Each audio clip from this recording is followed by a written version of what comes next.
Assalamualaikum warahmatullahi wabarakatuh. Halo teman-teman, perkenalkan nama saya Isna Arika. Di sini saya akan membawakan cerita yang berjudul Aladin dan Lampu Ajaib. Pada zaman dahulu, di negeri bagian timur tinggallah seorang ibu dengan anak laki-lakinya. Anak laki-laki tersebut bernama Aladin. Mereka berdua hidup tinggal di sebuah gubuk yang tua. Untuk memenuhi kehidupannya sehari-hari, mereka berjualan buah-buahan. Pada suatu hari, datanglah seorang laki-laki mendekati Aladin yang sedang berjualan. Laki-laki itu mengaku sebagai paman Aladin. Laki-laki itu mengajak Aladin pergi keluar kota untuk membantunya. Ibu Aladin pun mengizinkannya, dengan harapan Aladin akan mendapatkan uang banyak ketika ia kembali. Jalan yang ditempuh sangat jauh, hingga Aladin mengeluh kecapean kepada pamannya.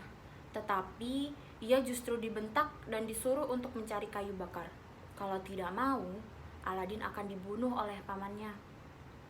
Dan pada akhirnya, Aladin pun mengetahui bahwa laki-laki itu bukanlah pamannya, melainkan seorang penyihir jahat yang hanya ingin memanfaatkannya.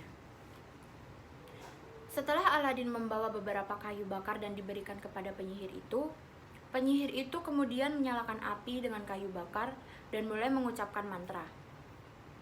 Krak, tiba-tiba tanah di hadapan mereka terbelah, menampakkan lorong seperti gua dan terdapat undakan untuk menuju ke dasarnya. Ayo turun, ambilkan aku lampu tua di dasar gua itu, perintah penyihir kepada Aladin. Tidak, aku takut, aku tidak mau turun ke sana, jawab Aladin. Penyihir itu kemudian mengeluarkan sebuah cincin dan memberikan kepada Aladin. Ini adalah cincin ajaib, cincin ini akan melindungimu, kata si penyihir. Akhirnya, Aladin menuruni undakan itu. Setelah sampai di dasar gua, ia menemukan pohon buah permata, emas, serta lampu tua yang menerangi gua itu. Ia harus mengambil lampu tua itu untuk diberikan kepada penyihir. Tanpa pikir panjang, Aladin memasukkan buah permata, emas, dan lampu tua itu ke dalam karungnya. Akan tetapi, saat ia hendak keluar dan menaiki undakan, pintu lubang sudah tertutup sebagian. Cepat, berikan lampunya, seru penyihir. Dengan rasa curiga, Aladin menjawab, tidak, aku tidak akan memberikan lampu ini sebelum aku keluar dari sini. Aladin menolak memberikan lampu itu kepada penyihir. Ia takut akan dijebak oleh penyihir. Setelah berdebat, penyihir menjadi marah dan akhirnya, brak, pintu lubang pun ditutup oleh penyihir.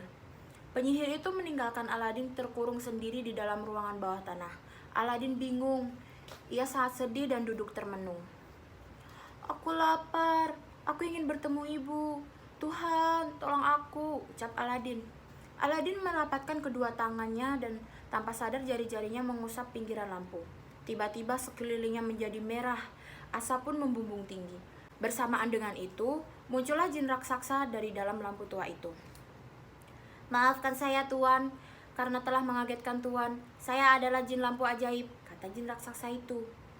Pada awalnya, Aladin merasa takut dan ragu kepadanya, tapi ia mencoba untuk meminta pertolongan padanya. Wahai jin lampu ajaib, tolonglah aku ingin pulang ke rumah, kata Aladin. Baik Tuan, naiklah ke punggungku, kita akan segera pergi dari sini, ujar jin lampu ajaib.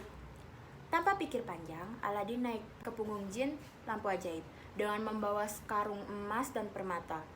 Dalam waktu singkat, Aladin telah sampai di depan rumahnya. Ia dapat bertemu dengan ibunya yang sangat ia rindukan dan membawa sekantong emas dan permata yang ia hadiahkan kepada ibunya. Kalau Tuan memerlukan saya lagi, panggillah saya dengan menggosok lampu ini, kata jin. Baiklah, terima kasih jin lampu ajaib, jawab Aladin.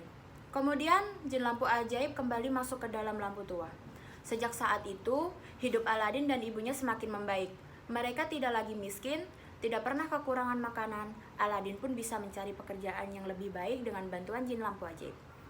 Sekian cerita dari saya.